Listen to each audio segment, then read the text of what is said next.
First of all, let's talk about the vector displacement sum.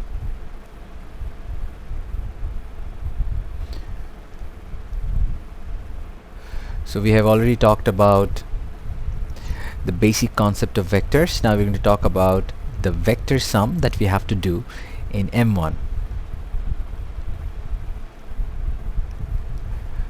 So one thing we need to know that how a vector is represented. We need to know how to find the vectors using the position vector rule, and we have to know the concept of direction vectors and modulus of a vector. So this one is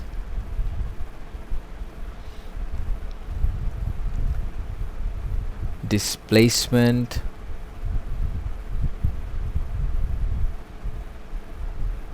the displacement sum. It's part of kinematics, and we do displacement sum using vectors. First, what is velocity? Velocity is the mathematical model of speed. So the reality is speed. When something is moving, we are actually in the real world, in the 3D world, it is speed. But the simplistic model or the mathematical modeling moving in one direction, 1D movement of speed, is called velocity. So if you want to find velocity, you just use vectors. When you're talking about speed, what you do modulus of vector. So if you have this vector quantity velocity, if you do modulus, that would be equals to speed. So the modulus of velocity is speed. Then the realistic thing is distance in the 3D world, but the mathematical modeling is displacement. So when you have to find displacement, you have to do the modulus of displacement, and that would be distance. So the first thing to remember is the Modulus rule. Whenever you have to find speed, speed is the modulus of velocity, and when you have to find distance, distance is the modulus of displacement.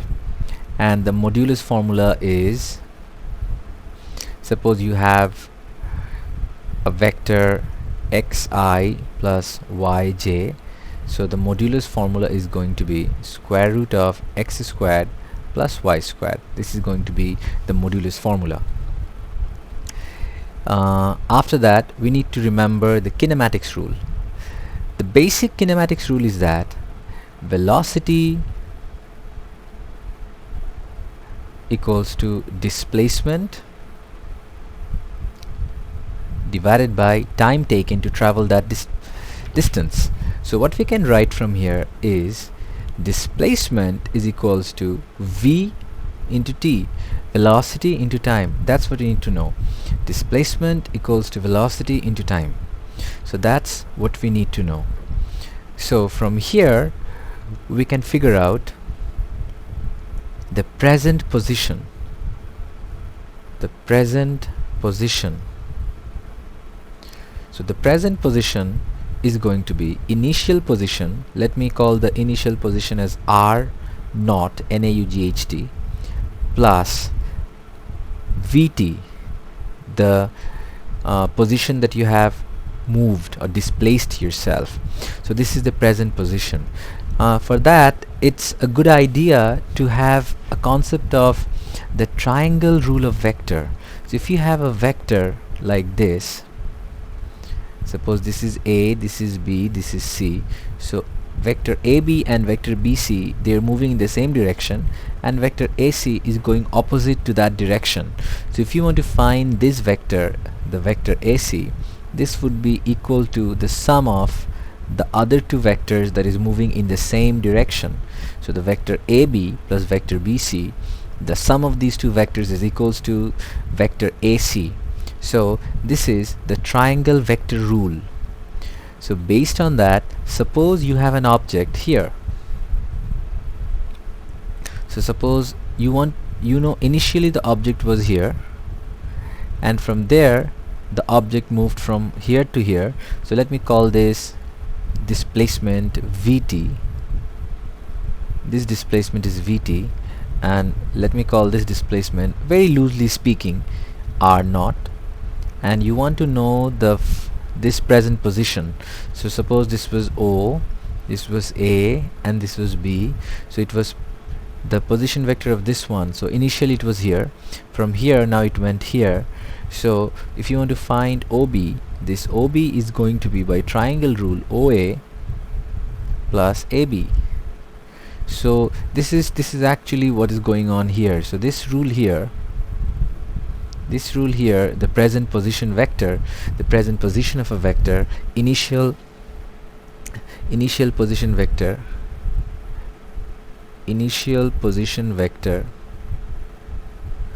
plus displaced position. So displaced position. So if you add the two up, you'll get the present position. So this concept is very, very important. Another concept that is important is the position vector rule. Position vector rule. That means if you want to find the vector AB, that would be equals to vector OB minus OA.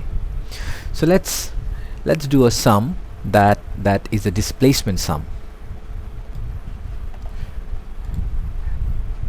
This is an exam type question. Particle A has velocity 8I minus 3j meter per second, and particle B has velocity 15I minus 8j meter per second, and I and j are perpendicular to each other, and they're horizontal and perpendicular unit vectors. Okay, what is the speed of B? So if the velocity vector of B is 15I minus 8j, so velocity of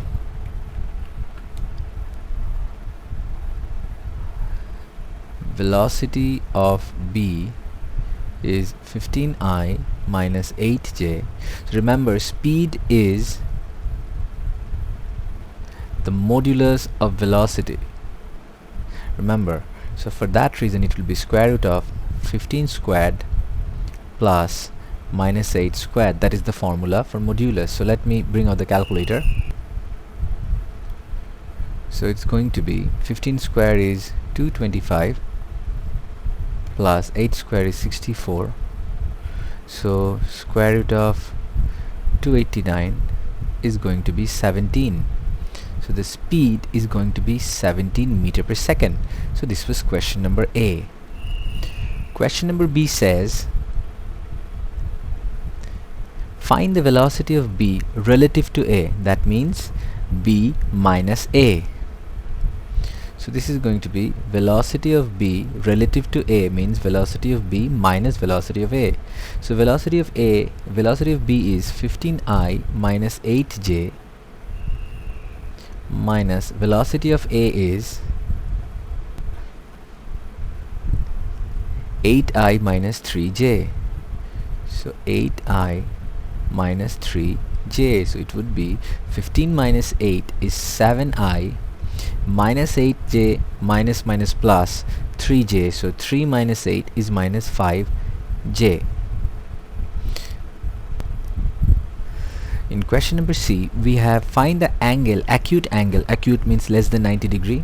Find the acute angle between the relative velocity found in part B, that means the answer of this, and the I unit vector. I means the horizontal axis, meaning the east axis, giving your answer to 1 decimal places. So we have to draw the picture here. So for question number C, what we have to do, we have to see what the picture looks like. So if you draw a rough sketch, let's start from the origin. So 7 unit towards the right, that means 7. 5 units downwards, that means here. So this is the direction vector, 7I minus 5j. Now we have to find the angle that it makes with the I-axis. So this is the angle. So if we draw a miniature triangle here, so the triangle is going to be, this is going to be 5, this is going to be 7, and this angle we need to find. So we can easily find this using trigonometry. So tan theta is equals to opposite by adjacent. So this would be 5 divided by 7.